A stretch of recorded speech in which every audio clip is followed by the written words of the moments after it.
Take over the minority leader seat, while Millie Odhiambo will be the minority whip. As Joel Chacha now reports, however, there is a sharp division on who will take over ODM's deputy party leader positions. After 3 hours of the ODM Party's Central Management Committee meeting chaired by Raila Odinga, it's now official that the top officials nominated to join President William Ruto's cabinet have been cleared after tendering their resignations. We reiterate that there is no agreement of any nature between ODM and Kenya Kwanza. ODM therefore remains a member of the Azimio la Umoja One Kenya coalition and will continue to play its role as a member of the opposition alongside other parties to push for accountability, transparency and equity in governance and public affairs. Among the 2 who occupied parliamentary leadership positions have been replaced, however, proposals will be endorsed by the Azimio Parliamentary Group meeting. The Honorable Junet Mohammed take up the role of minority leader vacated by the Honorable Opiyo Wandayi.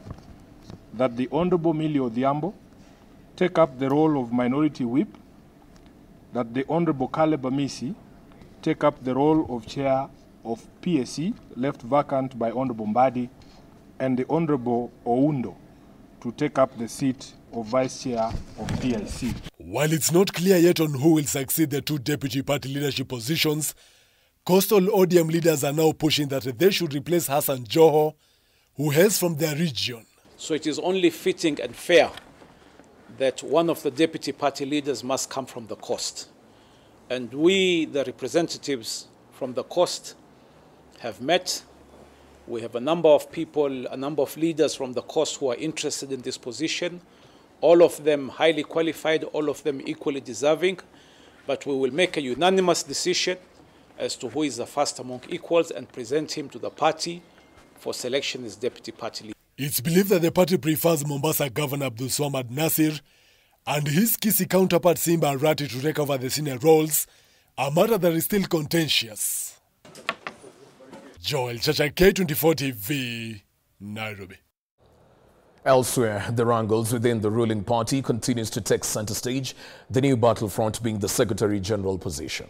As Ian Keitany now tells us, supporters allied to embattled SG Cleophas Malala today pitched camp at the party headquarters, demanding that he continues as the designated SG, with the party leadership also coming to Malala's defense.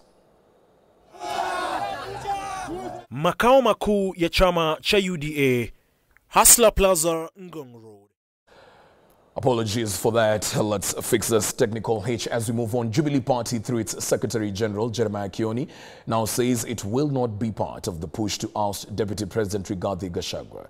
Speaking on Wednesday, Kioni said the petition is divisionary tactics that seek to distract the nation's attention from the most pressing issues. As Brian Amwai now reports, Kioni is of the opinion that the petition should only be supported if the president's impeachment is included.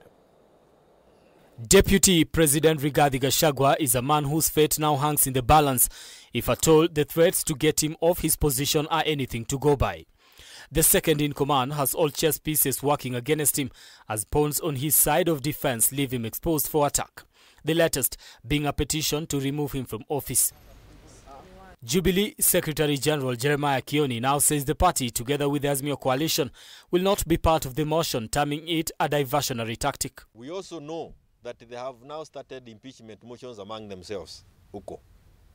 Those impeachment motions are the diversionary tactics.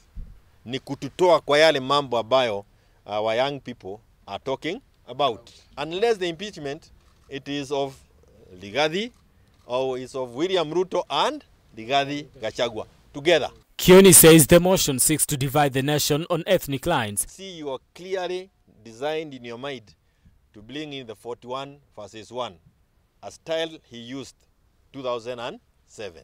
Na tunaisema mapema because we can see the signs. We can see the tweets, we can see the video on YouTube. They are actually trying to bring back 41 against 1. Hata hiyo impeachment ya Gachagua ni ya 41 against 1.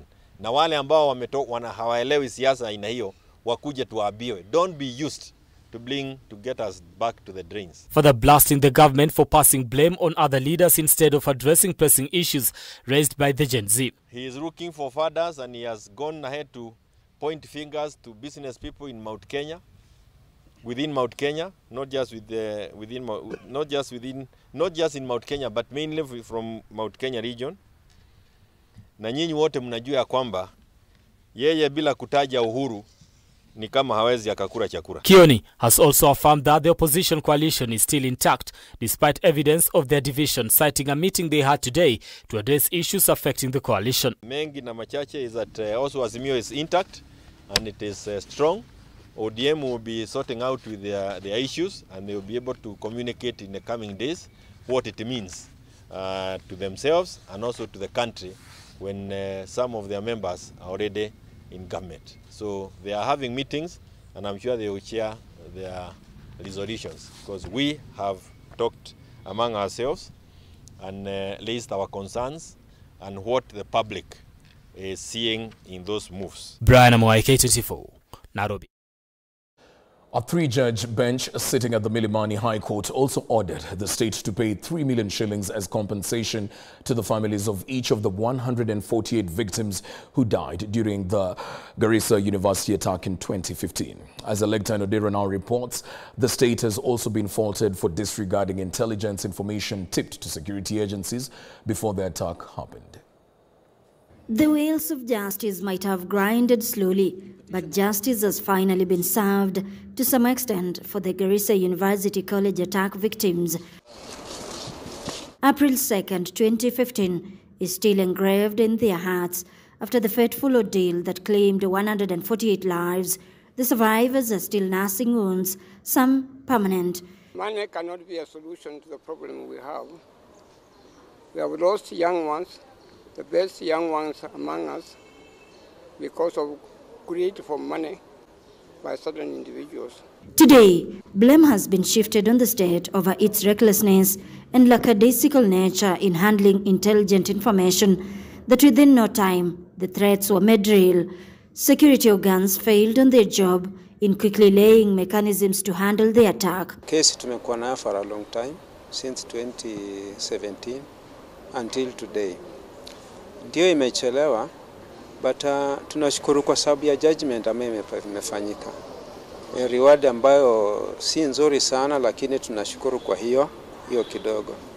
But sioni ni kwa nini government ililei kufanya hivyo until today. Delivering the ruling, 3 High Court judges have also ordered the state to pay 3 million shillings as compensation to the families of each of the deceased victims of the 2015 attack. We acknowledge that we were disadvantaged in that other than receiving the medical reports as an exchange to the affidavits on record, no expert evidence was called to substantiate the degree of injuries in respect of each victim. Justices Anthony Ndungu, Mugure Thande and Daniel Kemei, sitting at the Milimani High Court, also ruled that the 14 petitioners who sustained serious injuries be awarded 1.2 million and 10 million shillings, depending on the extent of their injuries. For each deceased person, general damages of 3 million. For Rachel Munjiro Gekonyo, damages 10 million. For Duncan Oboamo, damages allowed at 4 million. Addison Owala Ogora, damages at 3 million. Alfred Kidu Mutua, damages at 1.5 million. Lispa Nyakara Nyangao, damages at 5 million. Mercy Chepkorio, damages at 2.5 million. Nerias Kipngeno, damages at 3 million. On the fateful day, 4 gunmen stormed Garissa University College, killing 148 individuals, including students, soldiers, police officers and university guards, with 79 others injured in the massacre. Ni kitu ambacho kilikuwa kimejulikana na sijui ni kwa nini serikali ilikuwa inakaa ikichelewa hivyo ni kama kitu chenye hakijulikani. Sisi tunaomba kwamba maneno yote ikitokezea serikali iwe inasimama mara moja na kufanya, kwa sababu ni kitu ambacho walikuwa wamejua. In 2019, 3 were found guilty of charges related to the attack. 9 years in pursuit of justice, it is hope at last for the victims and families in their push to attain it. Today's ruling marks a significant milestone on the same, with the court acknowledging the impact of the attack, compelling the state to compensate the affected. Electin Odera, K24 TV. Governors and their deputies have suffered a huge blow after the court ruled in favor of the Salaries and Remuneration Commission in a case filed by the Council of Governors over a pension draw. SRC had told the court that the proposed defined benefits pension scheme for governors and their deputies is neither affordable nor fiscally sustainable. Linda Koskei tells us more. I do understand The governors and their deputies have been seeking a lifetime monthly pension of more than 739,000 and 700,000 shillings respectively, in line with the payouts offered to retired presidents, deputy presidents, chief justice and parliamentary speakers. Besides the monthly pay, they were seeking a lump sum payment equivalent to their one-year pay, a 300cc four-wheel drive car, fuel allowance, a driver, a personal assistant, and a medical cover for local and overseas treatment. However, the High Court has termed this unsustainable. In its ruling, the High Court concluded that retiring governors and deputy governors at the county level are not entitled to a defined benefit pension scheme similar to one enjoyed by state officers at the national government level. This judgment follows a petition that had been filed by the Council of Governors COG against SRC at the Milimani Law Courts, Nairobi. SRC had proposed defined benefit pension scheme for governors and deputy governors is neither affordable nor fiscally sustainable. SRC also added that if the pension scheme were to be implemented, the service delivery and development resources would be affected nationally and at the county levels. The court indicated that governors and the deputy governors will be paid gratuity at the end of the terms at a rate of 31% of annual basic pay for every year served. Should they desire, an additional option also exists for governors and their deputy to opt to join a direct contributory benefit scheme. The move, according to SRC boss Lynn Mengich, is part of the austerity measures recommended by the National Treasury. Linda Koskei, K24 TV. Well, that report by Linda Koskei brings us to another break right here on K24 Evening Edition. We'll be back in a short while.